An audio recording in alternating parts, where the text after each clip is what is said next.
Please madam please. నా పేరు Srilakshmi from Warangal district.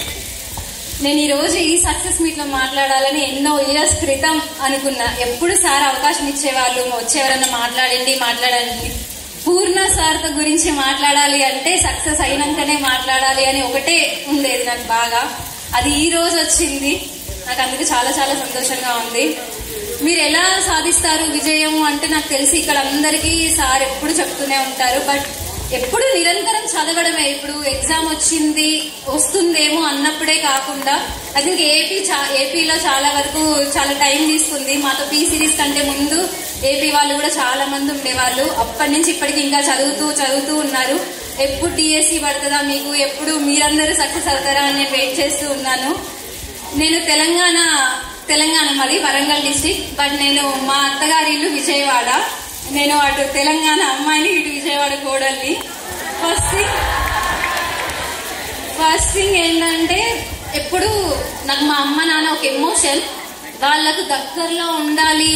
వాళ్ళను అంటే వాళ్ళు ఏదైనా కష్టం వస్తే కూడా ఫోన్ చేసి ఇది అని చెప్పరు, ఎందుకులే పిల్లలు అక్కడ ఉన్నారు అని. కానీ ఈ రోజు మా అమ్మ నాన్న వాళ్ళ ఇంటి దగ్గరే నాకు జాబు. రోజు పొద్దున పూట వెళ్ళి కలిసి అక్కడి నుంచి స్కూల్కి వెళ్ళి మళ్ళీ ఈవినింగ్ వచ్చి కలిసి మళ్ళీ మా ఇంటికి వెళ్ళడం. అది నాకు ఎంత అంటే మా నాన్న ఇక నన్ను చూసుకుంటున్నాడు అట్లా అనిపించింది. అంత బాగుంది. పునః సార్ మీ గురించి నేను ఒక్కటే మాట చెప్పాలి సార్. నేను మిమ్మల్ని ఎలా ఊహించుకున్నాను ఫస్ట్ వచ్చినప్పుడు అంటే ఫస్ట్ నేను ఒకసారి అవనిగడ్డలో వచ్చాను సార్. అప్పుడు ఇంత సార్ ఎవరో కూడా మనకు కనిపించారు. ఇది నా థాట్. ఫస్ట్ రోజు అక్కడ నేను ఉన్నప్పుడు నా థాట్ ఇది. ఆ రోజు సార్ ప్రతిరోజు కొత్తగా వచ్చిన వాళ్ళకి జాయినింగ్ పెడతారు కదా మీటింగ్. ఆ రోజు సార్ ఎందుకో కుదరక రాలేదు. సార్ వచ్చారు బట్ నేను లేట్ గా జాయిన్ అవ్వడం వల్ల వెళ్ళలేకపోయాను. ఆ రోజు చూడలేదు. ఫస్ట్ ఎగ్జామ్ కి అలా కూర్చొని సార్ కోసం వెయిట్ చేస్తున్నప్పుడు సార్ వస్తున్నప్పుడు నా ఫేస్ ఇంకా బ్లాంక్. అసలు ఏంటి జనం ఏంటి, ఇంత పెద్ద హెడ్ ఆఫ్ ద డిపార్ట్మెంట్ అయినా సార్ ఇలా ఉన్నా. సార్ని ఫస్ట్ ఇంకా ఆ రోజు చూసాక అర్థమైంది, నువ్వెంత ఎదిగావనేది ముఖ్యం కాదు, నీకు ఎంత ఒదిగి ఉంటే అంత గౌరవం వస్తుంది అనేది నేను సార్ నుంచే నేర్చుకున్నాను.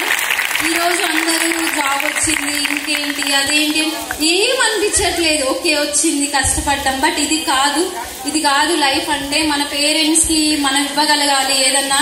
ఇప్పుడు అమ్మ నాన్న ఏదన్నా మనీ కోసం కానీ ఏదన్నా కోసం ఎవరికో అడిగే సిచ్యువేషన్ కూడా మనం తీసుకురావద్దు. అది హ్యాజ్ ఏ పెళ్ళైన అమ్మాయిగా నాకు ఆ స్వతంత్రం జాబే ఇచ్చింది అనుకోవాలి. దాంట్లో మా హస్బెండ్ సపోర్ట్ చాలా ఉంది. ఈవెన్ ఇప్పుడు అన్ని వదులుకొని తను నా కోసం వర్క్ ఫ్రమ్ హోమ్ తీసుకొని నాతో పాటే ఉంటున్నారు. ఇంత విజయవాడ అయినా కూడా ఇక్కడికి వస్తూ ఇంకా ఇప్పుడు ఏంటంటే నేను జాబ్ చేసుకుంటూ అటు అమ్మ వాళ్ళతో ఉండగలుగుతున్నాను.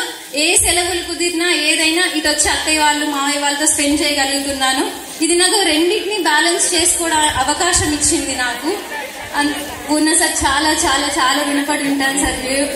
మీరే నా రోల్ మోడల్. నిజంగా నేను ఎవరిని అంత ఆరాధించాను అసలు, కానీ పూర్ణ సార్ చాలు. అందరు అంటారు కదా తిరుపతికి వెళ్ళాలంటే మీరు అనుకుంటే అవ్వదు, దేవుడి పిలుపు రావాలని. ఈ రోజు ఇక్కడికి రావాలని సార్ పిలిచారు, మాకు పిలుపు వచ్చింది అని మేము వచ్చాము. మేము ఎప్పుడో జాబ్ వచ్చిన కాంచి మనసులో ప్రగతి చాలా ఇచ్చింది. ఎప్పుడు వెళ్తామో అనుకునే వాళ్ళం. కానీ ఈ రకంగా ఇలా పిలుపు వస్తుందని ఎప్పుడూ అనుకోలేదు. చాలా చాలా థ్యాంక్స్ అని మమ్మల్ని గుర్తుపెట్టుకొని మరి అందరినీ ఇన్వైట్ చేసినందుకు, ఈ అవకాశం ఇచ్చినందుకు చాలా చాలా థ్యాంక్ యూ.